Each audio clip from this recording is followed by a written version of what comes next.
Новата Штипска клиничка болница се гради со забавено темпо. На објектот ја нема бучавата од градежните машини, додека екипата на Телма беше на објектот, забележа само неколкумина работници и обезбедувањето на градежната компанија Бетон Штип, кој во овој случај е подизведувач на грчката компанија која го доби меѓународниот тендер.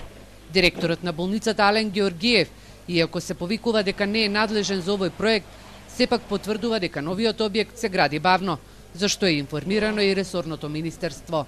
Јас со суштина и не можам да ви кажам точна информација врска со тоа, бидејќи нашата клиничка болница нема ингеренции да тоа. Знаете дека оди преку проектната единица од Министерството за здравство и договорот кој ќе го има склучено.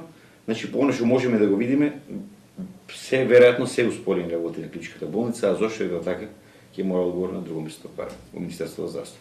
Има ли работници? Гледате ли секојдневно? Се намален бројот на работниците и темпото на работа не е како што беше претходно. Државниот секретар во Министерството за здравство Владимир Милошев потврдува дека се пробиени роковите за изградба на болницата.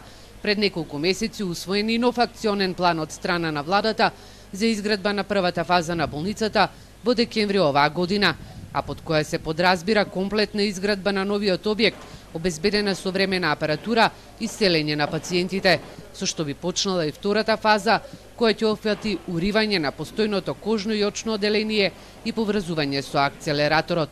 Добивме информации дека на терен нема работници и во средата имавме нов состанок со грчката компанија и подизведувачот. Нас не интересира подизведувачот, нас не интересира изведувачот. Договорот го имаме со грчката фирма. Разговаравме и укажавме и им дадовме разумен рок од 2 недели за да видиме напредок во работењето. Тие гарантираат дека веќе од наредниот ден од четвртокот ќе имале забрзување на динамиката.